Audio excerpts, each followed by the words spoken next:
rarest domestic muscle cars ever produced, the 2016 Chevrolet Camaro Indianapolis 500 Pace Car. There were 56 in all built. The first two were white. Those are the ones used on the track. The next 54 were made in Blew Me Away Blue. Now this is a rare color only produced for the Pace cars.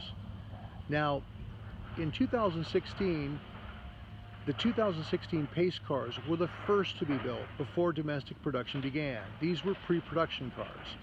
So anyone who has one of the 54 blue cars has a pre-production car.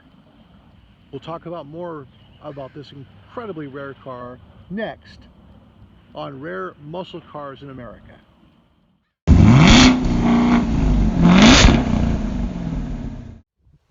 Hi there, my name's Larry.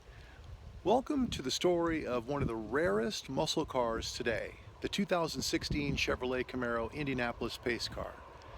Now, many people don't know that the Camaro paced the race, let alone have seen one of the Indianapolis Pace cars. And if you haven't, you're not alone. There were only 54 of these vehicles made. And they're very, very rare, of course. But beyond that, if you're looking to purchase one, I thought it'd be important to show you what to look for so you'd know exactly what to find to know that you could authenticate what you were buying is real. So let's start out with talking a little bit about the car. In 2015, at the end of the model year, production left Canada in Oshawa and went south back to the United States. Went to the Lansing River plant, and the plant was retooled and set up to make the new Camaro.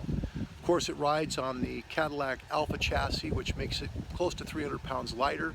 It now carries the Corvette LT1 engine in it, and it's quite a capable handler for sure.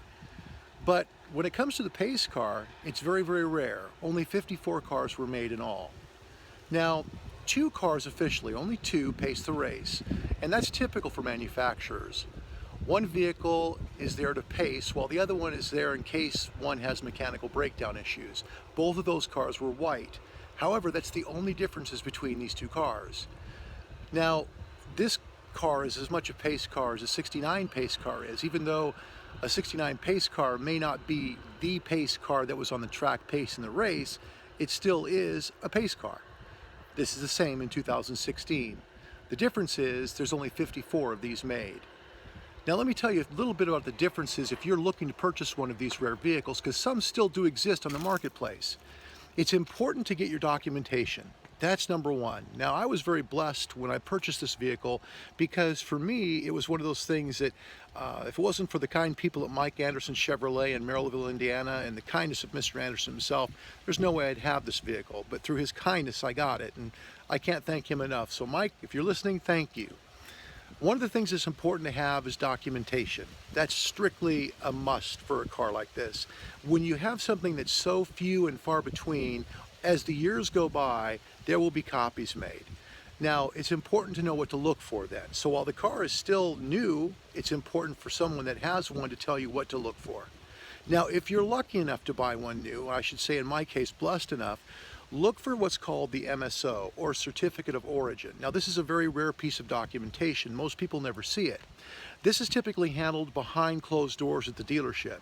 Essentially, it's the car's birth certificate.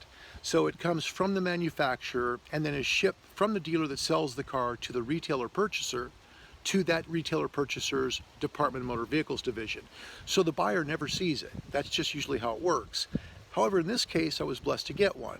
So I'll show you what it looks like. We'll take a look at one here. Now, the MSO for this car is right here. Excuse my hand. There's the Certificate of Origin, or MSO, for this car. And it's important to note that these cars are pre-production vehicles, meaning they're made before 2016 Camaro production ever began.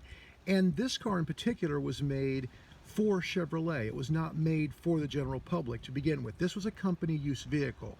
It was first made by General Motors. The date of transfer was just before the Indianapolis 500 this year, but it had to be titled. So for General Motors to give its birth certificate to someone, it sold it to name a distributor, dealer, etc. It sold it to General Motors LLC. So General Motors owns all of these vehicles from the start. So when you're looking at one of these vehicles, it's important to note that General Motors was the first owner. These are company vehicles. They were used in Indiana, and then they were used for the race from April until May of 2016. And then from there were sold to Indiana area dealerships for sale to the retail buyer. Now, not all of these vehicles were used at Indianapolis. There are examples where you'll find one that has 5, 10, 20 miles on it. Those vehicles were not used in Indiana. They simply weren't. The used vehicles from Indiana will typically have between 2 and 5,000 miles, somewhere in that range, depending upon how many events they did. Also true are not all the vehicles were on the Indianapolis 500 Speedway track, and not all of the vehicles were at the parade. This is my car here, car number 48. It was both on the Speedway track and at the parade. So both of those elements exist for this particular car. However, some do exist that don't have that documentation. Now, the other thing you'll want to do if you're looking to purchase one of these is go to the parts department and ask for the build sheet. Any Chevrolet parts department can reprint the build sheet that the factory used to build your vehicle. So that's a great way to document if what you have and what you're looking at purchasing is really an Indianapolis 500 Pace Car. So we're going to start with the build sheet and the way that Chevrolet looks at how they look, I should say. They're different than a lot of other vehicles' build sheets. They're more like a computer spreadsheet than they are a build sheet like you see from someone else.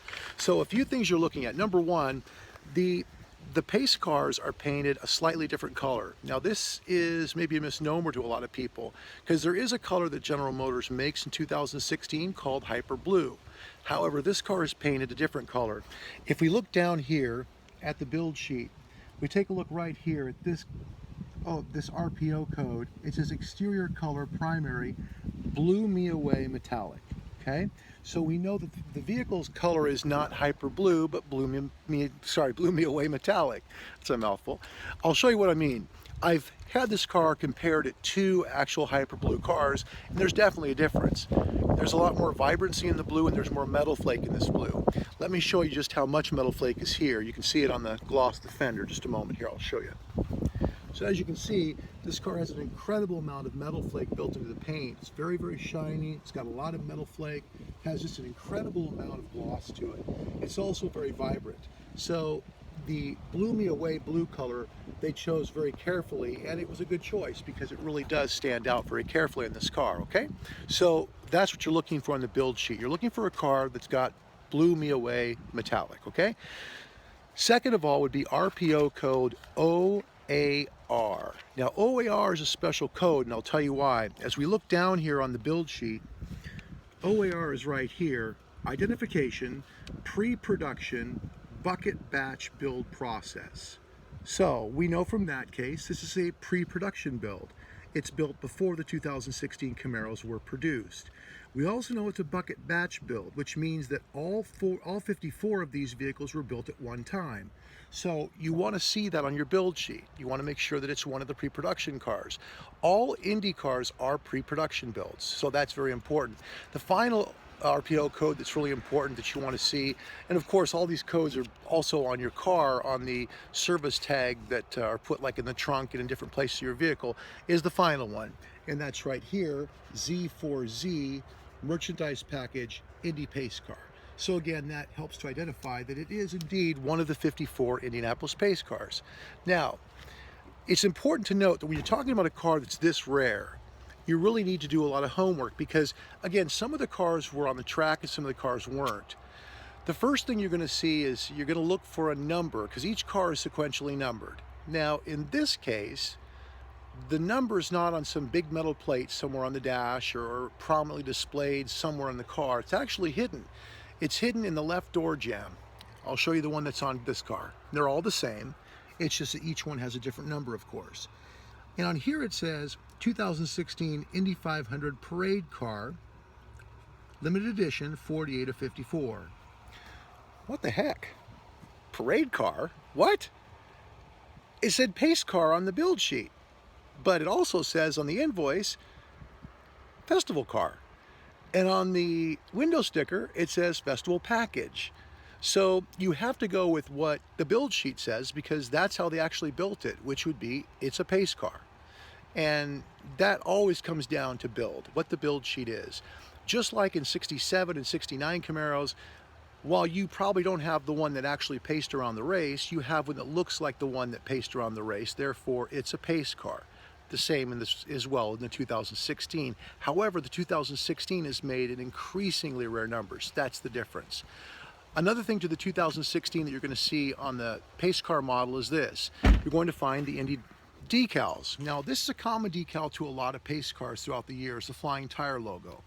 That's one that we see a lot. Now, in 2016, they also add this to the doors, and all pace cars typically have door decals. And that's the door decal here. The 100th running of the Indianapolis 500, but there's a hidden meaning here, and I'll show it to you. Right here, where this 1 is, that's like a ghost 1. And the reason that ghost 1 is there is because in 1911, the Chevrolet brothers first came to Indianapolis to race. So Chevrolet is honoring their heritage by that second 1 being there, and honoring the Chevrolet brothers for their time at Indianapolis and honoring 1911. So you'll see those two decals. Now, you may think, well, sure, you could take a hyper blue Camaro and put those decals on it and have the white stripes and you have an instant pace car replica, right? Not so. That's why it's important to have the build sheet. There's other things that help determine if this is a real pace car or not, and I'll show those to you as well. Every pace car from the factory comes with a couple of other things. It's very important. Plus, mechanically, there's one other thing that's different from the pace car than the regular Camaro as well, and I'll show that in a second. First of all pace cars are numbered on the windshield from the factory. As you can see, this car here is car number 48. That coincides with the number that's on the left door sill. I'm sorry, the left door striker plate, excuse me. And then you have what's here is a very important piece, the Chevrolet Crew Fleet Pass. It just says Crew Fleet Pass. What that is that's the sticker that actually allowed it to go on the Indianapolis Motor Speedway track. That gave it the credentials to actually be on the track, to be there and drive around the speedway. So that's kind of a very important piece. The third one is the parking lot pass. Right here it shows it's parked at the end lot. So for the 2016 race, this car and many others like it were parked in the end lot. Now, it's important to note there are two different parking passes that are on pace cars for 2016. One says N lot, one says Indy. Both are legitimate, but those are the two you look for. Unfortunately, there are some vehicles out there that are for sale that are missing these two stickers, both the gate pass and the parking lot pass. Now, that doesn't necessarily mean that they weren't on the track or didn't park at the race. It could mean that the dealership just took the stuff off, because Chevrolet brought the vehicles as they were from Indianapolis to the dealership, sold them to the dealership, and they sold them from there. It's possible the car was still there, but not necessarily, showing it still on the windshield. The more documentation you can get, however, the better. So try and find one that has both of those pieces on your windshield, because, again, the more documentation you have on any vehicle, the more valuable it is. Now, there's one thing that you could always tell different about a Camaro pace car as well from any other 2016 Camaro. It stands out like a sore thumb, and that is the strut brace. On a 2016 Camaro pace car, all strut braces are aluminum. As you can see, that's an aluminum strut brace between the two strut towers there. So the strut brace being aluminum on this car and not black as they are on all other Camaros stands out and makes it truly different than the other ones. Now, that could be because it was pre-production, they were going to build them all that way, and that's just how Chevrolet had designed it. Or it could be that they put them that way because that's what they wanted for the Indy 500, because they would be on this track and they wanted to have, special duty with them and make them a little stiffer. Who knows why they're there? But all the Indy pace cars have an aluminum strut brace. So that's one of the first dead giveaways to look for, and it's only on the pace cars, okay? The last piece to look for is all 2016 pace car Camaros have a matching license plate that corresponds with the serial number build of the car. In this case, of course, we're talking about car number 48. And right here is the license plate for this car. It is a legal license plate in the state of Indiana, and it basically shows that it expired in June of this year. It was legal, and it is car 48. So any car that you get, that you find from number 1 through 54 should have its original license plate as well, because that was made by the factory and went with the car to Indianapolis. How it all worked was the cars were built at the Lansing River plant. They were shipped them by truck to Detroit, Michigan to sit at General Motors, where they stayed on trucks, and then they shipped them from there down to Indianapolis. From Indianapolis, they were given to VIPs and drivers and people that were involved within the race, and then for the months of April and May of 2016 were used by those people for various events for the race.